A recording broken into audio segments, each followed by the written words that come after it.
It's time for Africa Live. Hello and thank you for joining us. I'm Penina Karibe in Nairobi. Also coming up this half hour. Battle for supremacy. Supporters and opponents of President Morsi clash in Egypt.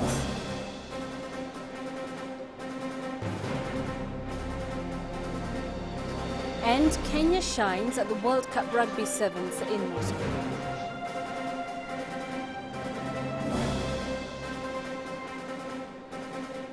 Let's begin in South Africa, where American President Barack Obama is on the second leg of his African tour.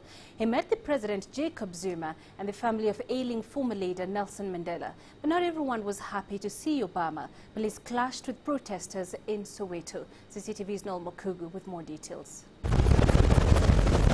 Barack Obama touches down in the heartland of South African government.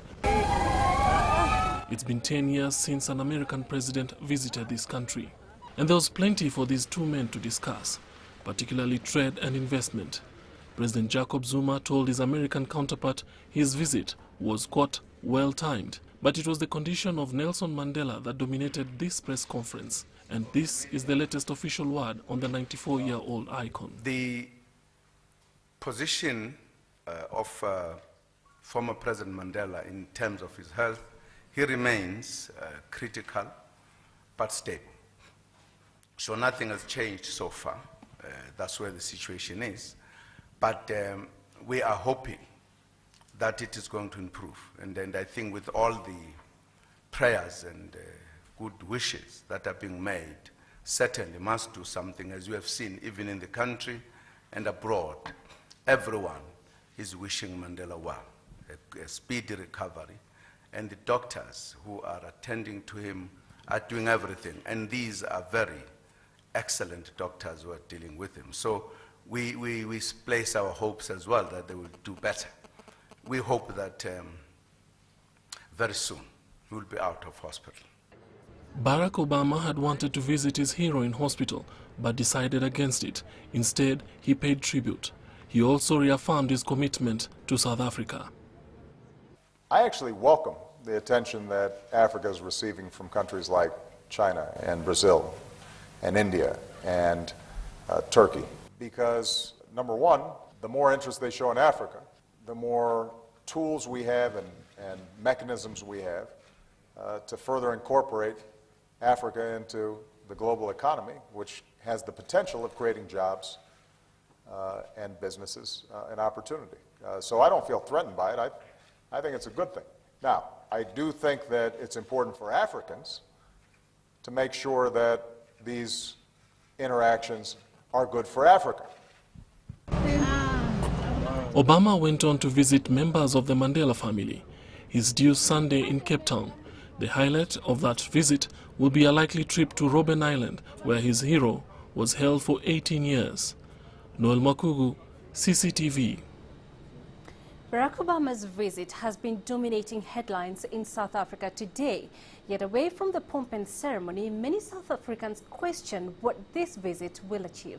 CCTV's Angelo Cupola filed this report. A day to remember for those who lined the streets of Pretoria, hoping for a glimpse of the world's most powerful man. And for South Africa's president, it was a day to rebuild relations with one of the world's most powerful trading nations.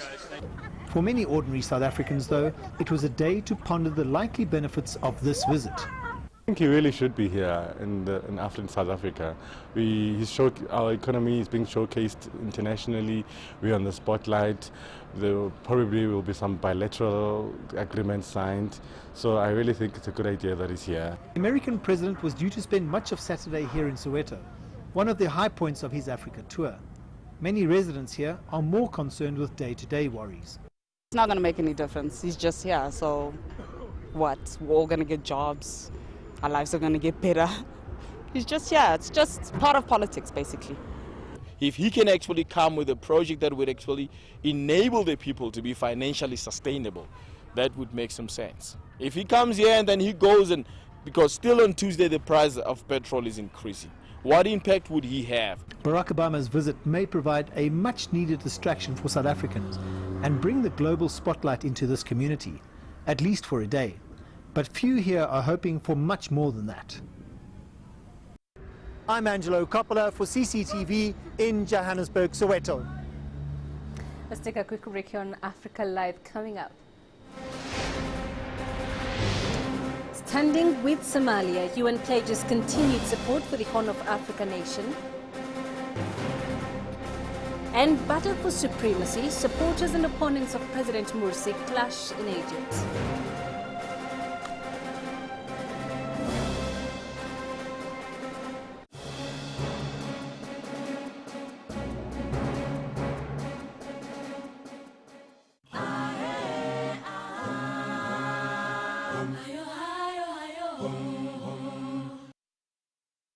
We follow the latest trends in global politics, economics, culture and sport, and how Africa fits into the global picture. You decide what's important. We need some trade justice. Africa's future will be determined by Africa. For women's equal opportunity, for a better life. We have to change something, and it's not the outsiders. Talk Africa, a new voice for the world.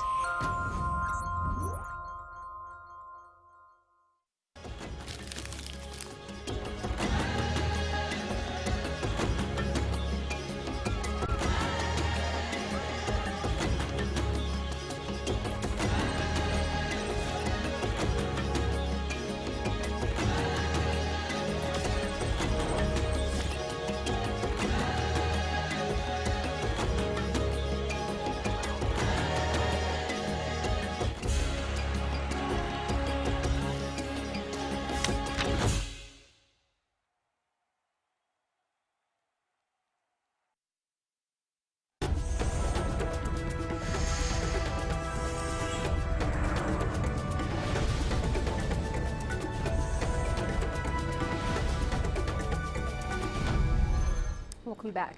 A top United Nations political chief says the UN would not be deterred by Al-Shabaab's recent attack at the UN compound in Mogadishu. Instead, the UN would participate in rebuilding the troubled Horn of Africa nation. CCTV's Mohamed Hirmoge reports.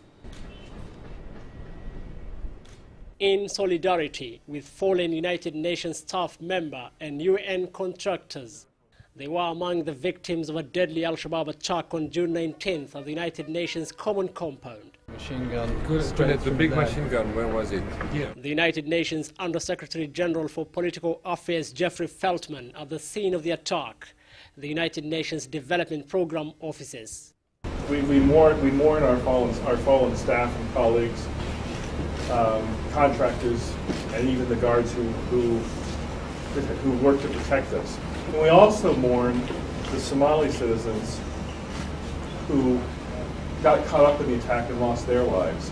Our thoughts and our prayers are with the families and friends of the victims of last week's attack.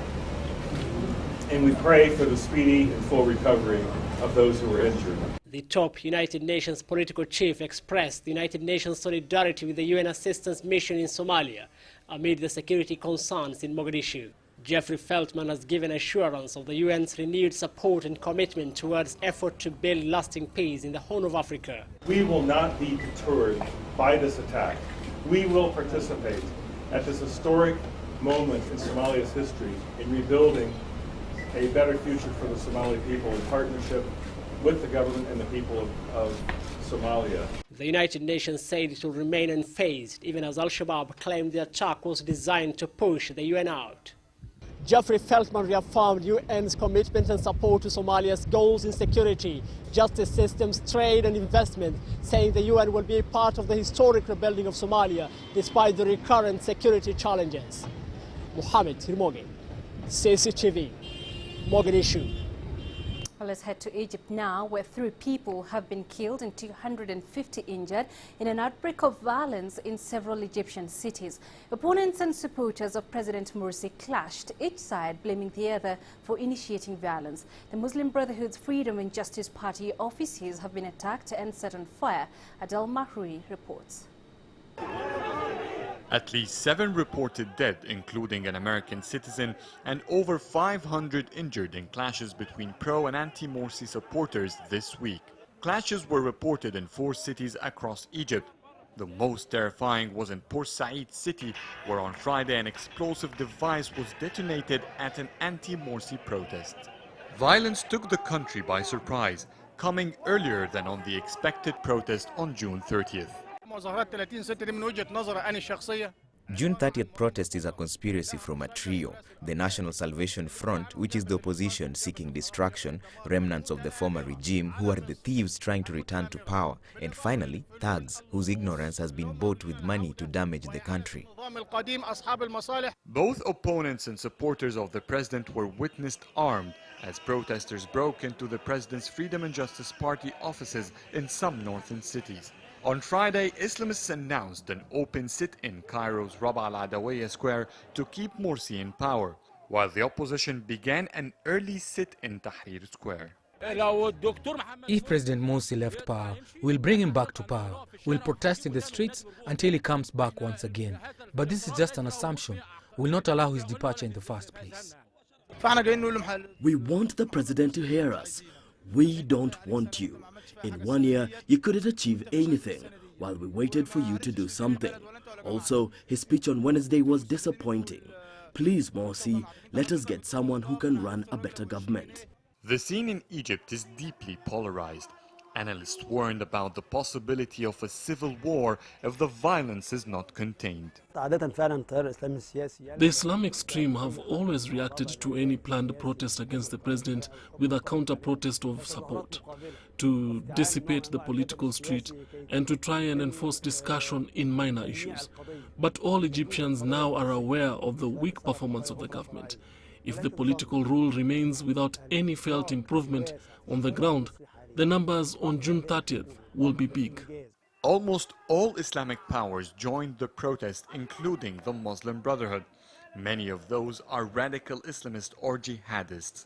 However, the Salafi Noor party, the largest Islamic party after the Brotherhood, will not join any protest.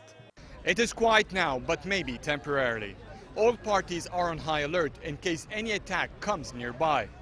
They both still want different endings for the current conflict, which makes no room for immediate reconciliation. Adil Mahroui, CCTV, Cairo. Let's take you back to Somalia, and reports Justine say there have been clashes in Somalia's port city of Kismayu. We're now joined live by CCTV's Mohammed Hirmoge to discuss this further with us. Mohammed, do we know the cause of the clashes and number of casualties so far? Penina, there has been a new wave of clan fighting, of course, for the control of the port city of Kismayu. And these groups are both loyal to certain clans that habit in Kismayu. One is the Raskamboni Brigade, loyal to Ahmed Mohamed Islam, commonly known as Ahmed Madobe. Another group is the one of a notorious warlord who is also called Barre Adam Shire, commonly known as Barre Hiral. Therefore, sources say up to 10 people have been killed between yesterday, Friday, and today, Saturday. And as we speak, sources in Kismayu say there's still sporadic gunfire that is heard within the city of Kismayu.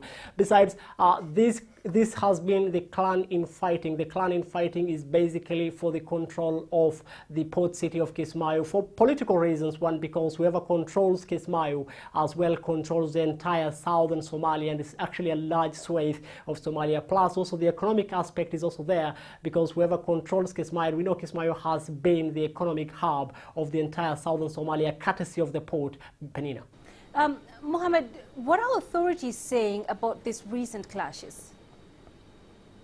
Well, this morning in Mogadishu, the Prime Minister's spokesman held a press conference where he condemned the fighting over there in Kismayu and called upon both groups to come to dialogue, and that he said violence is not a solution to the problem. Besides, he calls to the warring side to adhere to the IGAD recommendations earlier this month that said both parties, all the aggrieved parties in Kismayu, have to attend a reconciliation summit that should be hosted by Mogadishu, and therefore the government is now calling for ceasefire one and for the warring parties to come over to Mogadishu for them to enter talks with themselves and with the government, because the government also has a stake to play in Kismayu. Therefore, the government really condemns this and is saying, even the president has said the violence in Kismayu has to stop after 22 years. The gun has no place in the current Somalia's history. All right, we have to leave it there for now, Mohammed. Thanks very much for joining us. CCTV's Mohammed here, Moge, live in Mogadishu. Let's revisit our lead story this hour, taking us to South Africa, where American President Barack Obama is on the second leg of his African tour. Now, he met the President Jacob Zuma and the family of ailing former leader Nelson Mandela. Now, speaking of Nelson Mandela, let's get an update on his health. Our CCTV's Famida Miller is live in Pretoria. She joins us now from there. Famida, President Zuma is quite hopeful about Madiba's health condition. Is that the feeling among those well-wishers in Pretoria?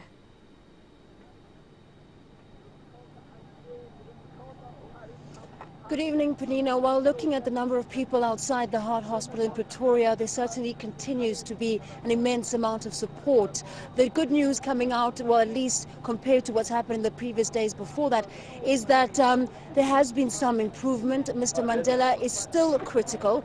That people are realistic about his condition, but he does remain stable. And compared to the description of his illness we were given in days prior to that, that is a marked improvement. Also, his wife, Graça Machel, coming out and saying that he has improved and he's continuing to improve. And we've also had various visitors to the hospital here. Now, looking at the crowds around the hospital, there is a certain change in the atmosphere in the last few days. Earlier in the week, there was almost an acceptance of what might be coming, what the inevitable might be on its way. But in the last day or two, there continues to be people coming out to the hospital, singing the national anthem, singing songs of praise, leaving cards and tributes, balloons and flowers, all wishing for the best. So there is an element of hope around the Heart Hospital here in Pretoria as the public awaits news of Mr. Mandela's condition inside. Right, Famida, so just hang on a minute. I'll be coming back to you shortly. Let's cross over live to Johannesburg. Guy Henderson is like from there. Guy, let's talk about Obama's visit to South Africa. Why is this so significant?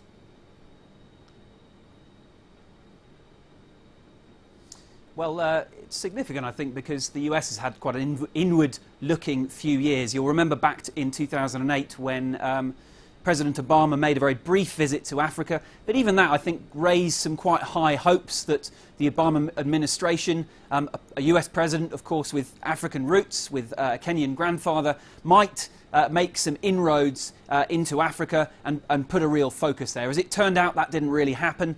The US had a recession, and when it did look outwards, it looked elsewhere. Libya, Syria, and crises in other parts of the world.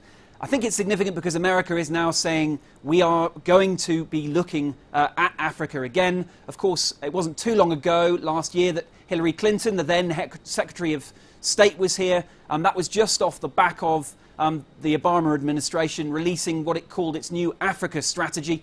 And I think the US does think that there are things that only it can offer. So it's playing up, for example, how it can help build peacekeeping capacities for South Africa, because South Africa is increasingly looking to extend its regional role across the African continent in a peacekeeping capacity and regional peacekeeping forces across the continent.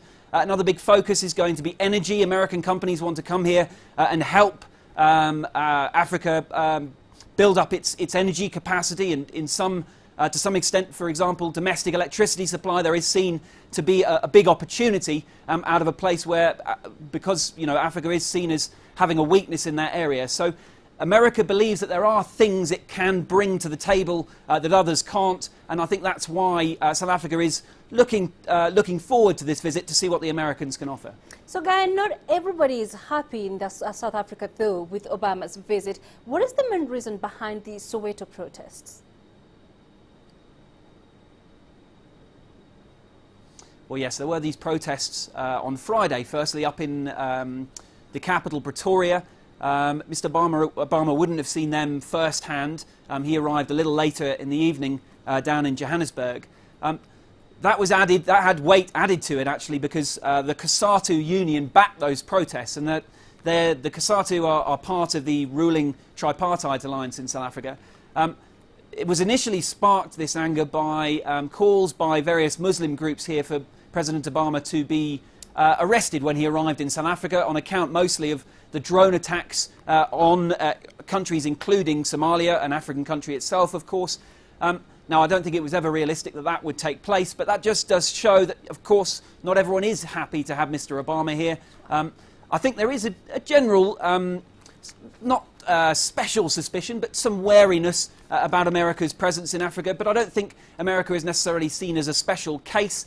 I think given Africa's past, given South Africa's past, I think South Africa, like many other African countries, want to just ensure that they're going to get a fair deal. And so Mr. Obama is coming here and trying to offer them that. And actually, the town hall meeting I've just been at, which we'll hopefully bring you a report on later, his language was actually very soft.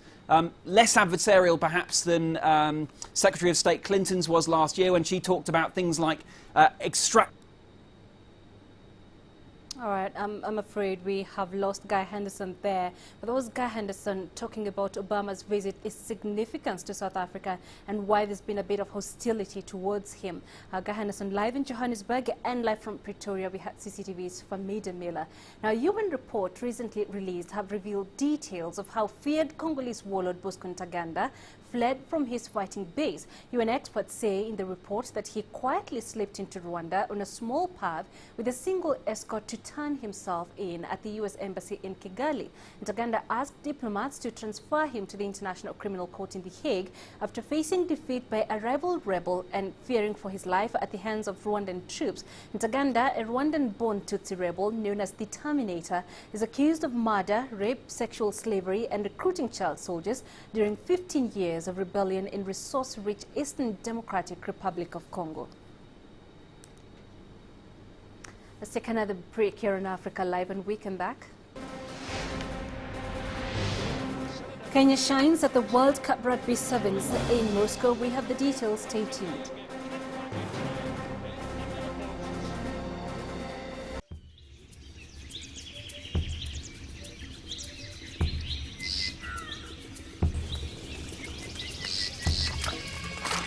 There is a village in West Africa where man and beast live side by side in perfect harmony. Prosper Kabore is no ordinary man. He is the keeper of the sacred crocodiles of Bazule, and it is up to him to make sure the legend continues. Crocodile can be really dangerous.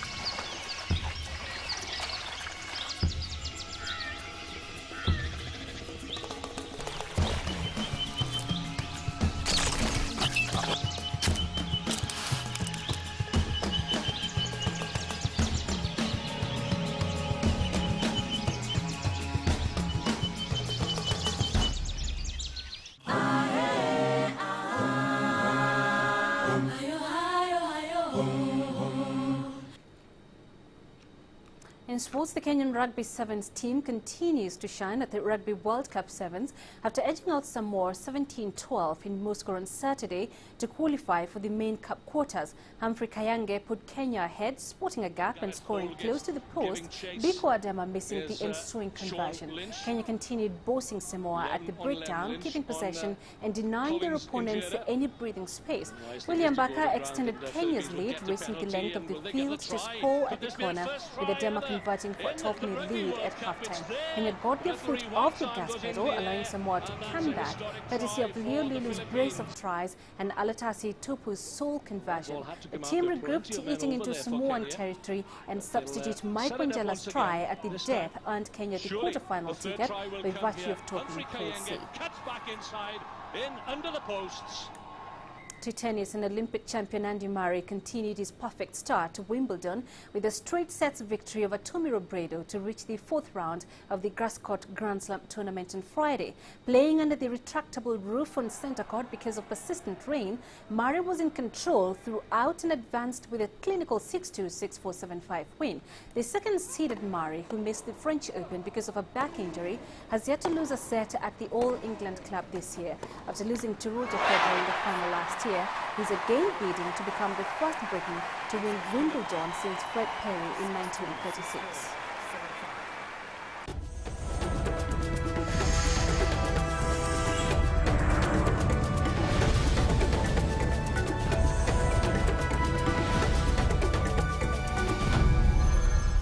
Well, for some South Africans this weekend, the focus will not be at the America's president, rather to the America's First Lady Michelle Obama, who has attracted a huge following through her attire and personality, and the fashion critics will not be far behind. Sumitra Naidu has more.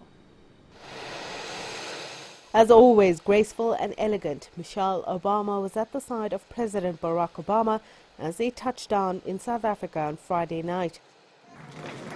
Since Obama took office, Michelle has managed to please the crowds with her friendly smile and her caring personality. She's also managed to keep the fashion police at bay.